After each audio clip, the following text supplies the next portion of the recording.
ആരാണ് ഇന്നത്തെ നമ്മുടെ താരെന്ന് ചോദിച്ചാൽ വളരെ കുഞ്ഞു പ്രായത്തിൽ തന്നെ കഥയും കവിതയും ചെറുകഥയും ഒക്കെ എഴുതുകയും പറയുകയും ചെയ്ത ഒരുപാട് കുട്ടികളെയൊക്കെ നമുക്കറിയാം അല്ലേ. പക്ഷേ സ്വന്തം കഥ പാഠപുസ്തകത്തിൽ പഠിക്കാൻ അവസരം ലഭിച്ച ഒരാളെയാണ് നമ്മൾ പരിചയപ്പെടാൻ പോകുന്നത്.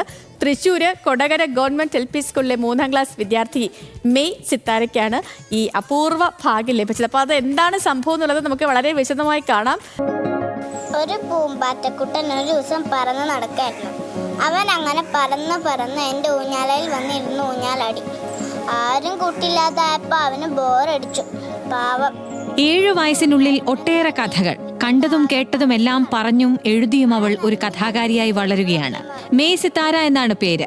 കൊടകര ഗവൺമെന്റ് LP സ്കൂളിലെ 3ാം ക്ലാസ് വിദ്യാർത്ഥിനി. ചെറുപ്രായത്തിൽ തന്നെ സ്വന്തം കഥകളുടെ ഒരു പുസ്തകം തയ്യാറാക്കി കഴിഞ്ഞു. ഒട്ടേറെ കഥകളും കവിതകളും എഴുതിക്കൊണ്ടേയിരിക്കുന്നു. എന്നാൽ സുട്ടു എന്ന് വിളിക്കുന്ന മെയ് സിത്താരയ്ക്ക് ലഭിച്ച ഏറ്റവും വലിയ ഭാഗ്യം പൂമ്പാറ്റുമ്മ എന്ന സ്വന്തം കഥ ഇക്കൊല്ലം കൂട്ടുകാർക്കൊപ്പം പഠിക്കാൻ കഴിഞ്ഞതാണ്. എനിക്ക് സന്തോഷമുള്ളൂ.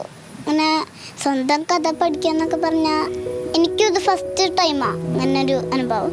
അപ്പൊ എനിക്ക് സന്തോഷം തന്നെയുള്ളത്. സൗണ്ട് ഡിസൈനിങ്ങിൽ സംസ്ഥാന ചലച്ചിത്ര അവാർഡ് ജേതാവായ അജയൻ അടാട്ടിന്റെയും ഗവേഷകയായ പാർവതിയുടെയും മകളാണ് സുട്ടു.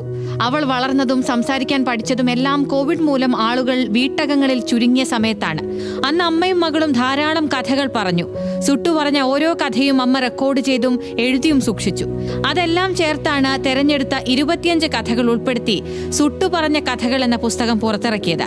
ഞാൻ ഉച്ചയ്ക്ക് ഊണ് കഴിക്കുമ്പോൾ അങ്ങനെ ബ്രേക്ക്ഫാസ്റ്റ് ഒക്കെ കഴിക്കുമ്പോൾ വീടിൻ്റെ പുറത്തിരുന്ന് കഴിക്കും. അപ്പം അവിടെ പക്ഷികളും പൂക്കളും പൂമ്പാറ്റയും ഒക്കെ കാണുമ്പോൾ എനിക്കും തോന്നും, ആഹാ ഇത് കൊള്ളാലോ. അപ്പോൾ ഒരു കഥ മനസ്സിൽ വരും. അപ്പോൾ അത് അമ്മയോട് പറഞ്ഞു കൊടുക്കും. പിന്നെ ഇത്തിരി കഴിഞ്ഞപ്പോൾ അവർക്ക് അമ്മയും അതൊക്കെ എഴുതി വെച്ചു തുടങ്ങി. സുട്ടു പറഞ്ഞ കഥകളിലെ പൂമ്പാറ്റുമ്മ എന്ന കഥ വളരെ അവിചാരിതമായാണ് കുറച്ചു വർഷങ്ങൾക്ക് മുൻപ് 3ാം ക്ലാസ് വിദ്യാർത്ഥികൾക്കുള്ള കേരള പാഠാവലിയിൽ ഉൾപ്പെടുത്തുന്നത്. അന്നു മുതൽ സ്കൂളിലെയും നാട്ടിലെയും താരമായി സുട്ടു. പക്ഷെ അത് ടെക്സ്റ്റ് ബുക്കിലേക്ക് വന്നത് നമ്മളാരും അറിഞ്ഞ ഒരു കാര്യമില്ല. അത് വളരെ ആകസ്മികമായിട്ട് വന്നതുമാണ്. പിന്നെ അത് പബ്ലിഷ്ഡ് ആയപ്പോൾ ഒരു സന്തോഷമായി. കാരണം കുട്ടികളുടെ അങ്ങനത്തെ ഒരു രചനയ്ക്ക് പാഠ്യപദ്ധതിയിലൊരു സ്ഥാനം കിട്ടുക എന്ന് പറയുന്നത് ഒരു നല്ല പോസിറ്റീവായ കാര്യമാണ്. സാഹിത്യത്തിന് പുറമെ നൃത്തത്തിലും മെയ് സിത്താരയ്ക്ക് അതീവ താല്പര്യമുണ്ട്. എന്നാൽ ജോലിയായി ചെയ്യാൻ ആഗ്രഹിക്കുന്നത് പരസ്യ നിർമ്മാണമാണ്. ഇതിനെല്ലാം ആവശ്യമായ പിന്തുണയും പ്രോത്സാഹനവുമായി മാതാപിതാക്കളും കൊടകര ഗവൺമെന്റ് LP സ്കൂളിലെ അധ്യാപകരും ഈ കൊച്ചു മിടുക്കിക്കൊപ്പമുണ്ട്. ന്യൂസ് മലയാളം, തൃശൂർ.